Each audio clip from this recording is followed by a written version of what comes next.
Good morning everyone, कैसे हैं आप सभी। Welcome to my YouTube channel Rafale educational hub. Friends, आज है 16 जून 2024। 16 जून की करंट अफेयर से जितने भी इम्पोर्टेंट क्वेश्चन बन सकते थे वो सभी हम आपके लिए इस वीडियो में लेकर आए हैं। यदि आप हमारे चैनल पर नए हैं तो हमारे YouTube channel Rafale educational hub को सब्सक्राइब करें और साथ ही साथ बेल आइकन को भी प्रेस करें, जिससे हमारे नोटिफिकेशन आपको सबसे पहले और समय से प्राप्त हो सकें। तो चलिए फ्रेंड्स, स्टार्ट करते हैं आज के क्वेश्चन आंसर्स को। क्वेश्चन नंबर फर्स्ट है, राष्ट्रीय तैराकी चैंपियनशिप 2024 कहाँ आयोजित हो रही है। तो इस क्वेश्चन का राइट आंसर है ऑप्शन नंबर बी, सिंगापुर में आयोजित हो रही है। तो जानते हैं अदर पॉइंट्स। भारत के लिखित एसपी और धिनिधि दे सिंधु ने सिंगापुर राष्ट्रीय तैराकी चैंपियनशिप 2024 में कांस्य पदक जीते। सिंगापुर राष्ट्रीय तैराकी चैंपियनशिप 2024 सिंगापुर में आयोजित की गई। लिखित एसपी ने पुरुषों की 100 मीटर ब्रेस्ट स्ट्रोक में 1 मिनट और 2 सेकंड के समय के साथ कांस्य पदक जीता। धिनिधि दे सिंधु ने महिलाओं की 200 मीटर फ्री स्टाइल स्पर्धा में 2 मिनट 5 सेकंड का समय लेकर कांस्य पदक जीता। इस चैंपियनशिप को तैराकों के लिए 23 जून की समय सीमा से पहले पेरिस ओलंपिक के लिए अर्हता प्राप्त करने का अंतिम अवसर माना गया था। नेक्स्ट क्वेश्चन है, घुड़सवारी में 3 स्टार ग्रैंड प्रिक्स प्रतियोगिता जीतने वाले पहले भारतीय राइडर कौन बने। तो इस क्वेश्चन का राइट आंसर है ऑप्शन नंबर सी, श्रुति वोरा बने हैं। तो जानते हैं इम्पोर्टेंट पॉइंट्स। श्रुति वोरा घुड़सवारी में 3 स्टार ग्रैंड प्रिक्स प्रतियोगिता जीतने वाली पहली भारतीय घुड़सवार बन गई। श्रुति वोरा ने स्लोवेनिया के लिपिका में आयोजित FEI ड्रेसेस विश्व कप में CDI 3 स्पर्धा जीती।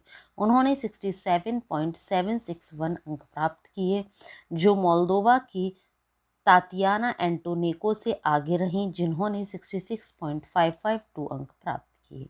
श्रुति वोरा ने ड्रेसेस वर्ल्ड चैंपियनशिप 2022 और 2010 और 2014 के एशियाई खेलों में भी भारत का प्रतिनिधित्व किया है। नेक्स्ट क्वेश्चन है, शिपिंग कॉरपोरेशन ऑफ इंडिया के बोर्ड में सरकार द्वारा नामित निदेशकों के रूप में किसे नियुक्त किया गया है। तो इस क्वेश्चन का राइट आंसर है option number A, R Laxman को नियुक्त किया गया है। तो जानते हैं अदर पॉइंट्स। R लक्ष्मण को भारतीय शिपिंग निगम के बोर्ड में सरकार द्वारा नामित निदेशक नियुक्त किया गया है। इस नियुक्ति को बंदरगाह, जहाजरानी और जलमार्ग मंत्रालय द्वारा अनुमोदित किया गया। R लक्ष्मण वर्तमान में जल संसाधन मंत्रालय में संयुक्त सचिव के पद पर कार्यरत हैं। यह स्वीकृति 13 जून 2024 को जारी एक आदेश के माध्यम से दी गई। यह जानकारी SCI द्वारा स्टॉक एक्सचेंजों को दी गई नियामक फाइलिंग में साझा की गई। नेक्स्ट क्वेश्चन है, गुजरात के किस संग्रहालय को यूनेस्को के प्रिक्स वर्सेल्स पुरस्कार के लिए चुना गया है। तो इस क्वेश्चन का राइट आंसर है ऑप्शन नंबर बी, स्मृति वन भूकंप स्मारक संग्रहालय को चुना गया है। तो जानते हैं अदर पॉइंट्स। गुजरात के भुज स्थित स्मृति वन भूकंप स्मारक संग्रहालय को यूनेस्को के प्रिक्स वर्सेल्स पुरस्कार के लिए चुना गया है। यूनेस्को प्रिक्स वर्सेल्स पुरस्कार की घोषणा प्रतिवर्ष वास्तुकला और डिजाइन में उत्कृष्टता के लिए की जाती है। स्मृतिवन भूकंप स्मारक संग्रहालय विश्व स्तर पर चुने गए 7 सबसे खूबसूरत संग्रहालयों में से एक है। गुजरात के मुख्यमंत्री भूपेंद्र पटेल ने सोशल मीडिया प्लेटफॉर्म एक्स पर इस उपलब्धि की घोषणा की। यह पहली बार है जब किसी भारतीय संग्रहालय को स्थानीय संस्कृति और प्रकृति संरक्षण की अभिव्यक्ति के लिए ऐसी वैश्विक मान्यता मिली है। नेक्स्ट क्वेश्चन है, 2024 में विश्व जूनियर गर्ल्स शतरंज चैंपियनशिप किसने जीती। तो इस क्वेश्चन का राइट आंसर है option number D, Divya Deshmukh ने जीती। तो जानते हैं इम्पोर्टेंट पॉइंट्स। भारत की दिव्या देशमुख ने 2024 में विश्व जूनियर बालिका शतरंज चैंपियनशिप जीती। दिव्या देशमुख ने गुजरात के गांधीनगर स्थित गिफ्ट सिटी क्लब में फाइनल राउंड में बुल्गारिया की वेलुस्लावा क्रिस्टेवा को हराया। शीर्ष वरीयता प्राप्त दिव्या ने चैंपियनशिप जीतकर अपना पहला अंडर 20 खिताब जीता। वह चैंपियनशिप में अपराजित रहीं। उन्होंने अपने 9 मैच जीते तथा अन्य 2 मैच ड्रॉ खेले। दिव्या ने 10वें राउंड में मात्र 26 सालों में जीत हासिल कर ली। नेक्स्ट क्वेश्चन है, किसको Asian association of hair restoration surgeon के अध्यक्ष के रूप में घोषित किया गया है? तो इस क्वेश्चन का राइट आंसर है option number D, doctor Kapil Dua को घोषित किया गया है। तो जानते हैं अदर पॉइंट्स। 2 दशकों से अधिक के अनुभव के साथ भारत में हेयर ट्रांसप्लांट सर्जरी में अग्रणी डॉक्टर कपिल दुआ को Asian association of hair restoration surgeon के अध्यक्ष के रूप में घोषित किया गया है। यह घोषणा चीन में 6 से 9 जून तक आयोजित AAHRS की 8वीं वार्षिक वैज्ञानिक बैठक और सर्जिकल कार्यशाला में की गई थी। एक ही क्लिनिक के सह संस्थापक डॉक्टर कपिल दुआ भारत में हेयर ट्रांसप्लांट सर्जरी में अग्रणी व्यक्ति हैं। नेक्स्ट क्वेश्चन है, आंध्र प्रदेश के डिप्टी CM कौन बने हैं? तो इस क्वेश्चन का राइट आंसर है ऑप्शन नंबर ए, पवन कल्याण बने हैं। तो जानते हैं अदर पॉइंट्स। जनसेना प्रमुख पवन कल्याण को 14 जून को आंध्र प्रदेश सरकार द्वारा बहुप्रतीक्षित कदम के तहत उप मुख्यमंत्री नामित किया गया। अभिनेता से राजनेता बनी पवन कल्याण को चंद्रबाबू नायडू के नेतृत्व वाली सरकार में पंचायती राज और ग्रामीण विकास, पर्यावरण, वन और विज्ञान एवं प्रौद्योगिकी विभाग भी सौंपे गए हैं। नेक्स्ट क्वेश्चन है, किस आयोग ने AIMICD के वाटर चैलेंज 4.0 पहल शुरू की है? तो इस क्वेश्चन का राइट आंसर है option number B, NITI Aayog ने शुरू की है। अब क्या है ये पहल, ये हम जान लेते हैं। नीति आयोग ने अपनी प्रमुख पहल अटल इनोवेशन मिशन के अंतर्गत AIMICD के वाटर चैलेंज 4.0 और इनोवेशन फॉर यू पुस्तिका का 5वां संस्करण लॉन्च किया है, जिसका उद्देश्य देश में नवाचार और स्थिरता को बढ़ावा देना है। नीति आयोग के अध्यक्ष नरेंद्र मोदी हैं।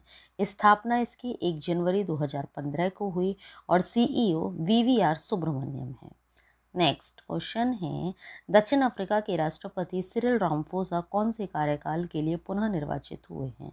तो इस क्वेश्चन का राइट आंसर है ऑप्शन नंबर ए, दूसरे कार्यकाल के लिए पुनः निर्वाचित हुए हैं। तो जानते हैं अदर पॉइंट्स। सिरिल रामफोसा को 283 मतों के साथ दक्षिण अफ्रीका के राष्ट्रपति के रूप में फिर से चुना गया है। उन्होंने जूलियस मालेमा को हराया, जिन्हें 44 मत मिले। अफ्रीकी राष्ट्रीय कांग्रेस ने बहुमत खोने के बाद गठबंधन सरकार बनाई, जो दक्षिण अफ्रीकी राजनीति में एक महत्वपूर्ण बदलाव है। रामफोसा के चुनाव की घोषणा 7वीं संसद की नेशनल असेंबली की पहली बैठक के दौरान की गई। नेक्स्ट क्वेश्चन है, किस देश के मिनटमैन 3rd ICBM का परिचालन परीक्षण किया है?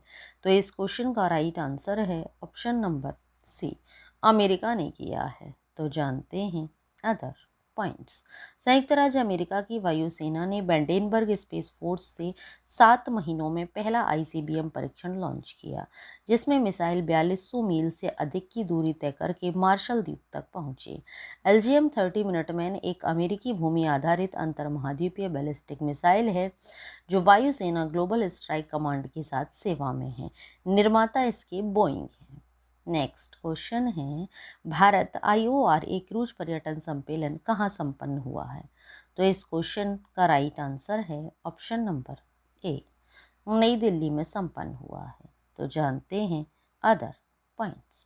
2 दिवसीय भारत IORA क्रूज पर्यटन सम्मेलन 14 जून को नई दिल्ली में संपन्न हुआ।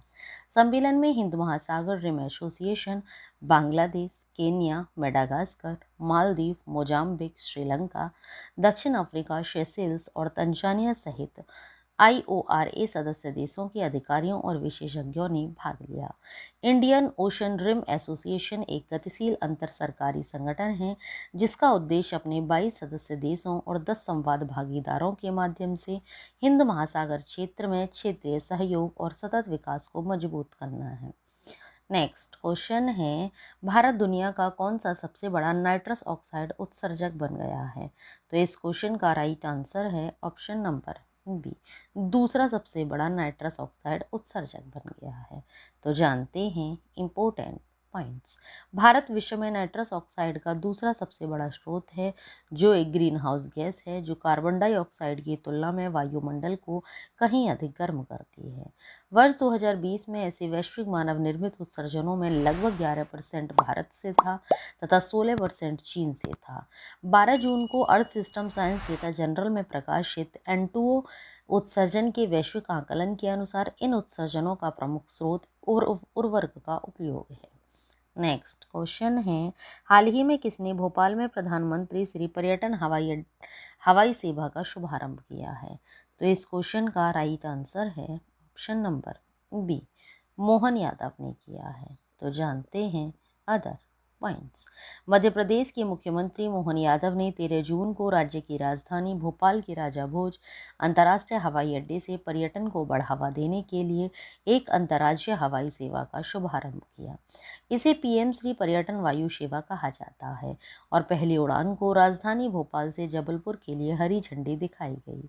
इस सेवा को मध्य प्रदेश पर्यटन बोर्ड द्वारा 2 विमानों के साथ संचालित किया जा रहा है, जो राज्य के 8 शहरों भोपाल, इंदौर, जबलपुर, ग्वालियर, खजुराहो, उज्जैन, रीवा और सिंगरौली को जोड़ेगी। नेक्स्ट क्वेश्चन है, वैश्विक पवन दिवस कब मनाया गया है?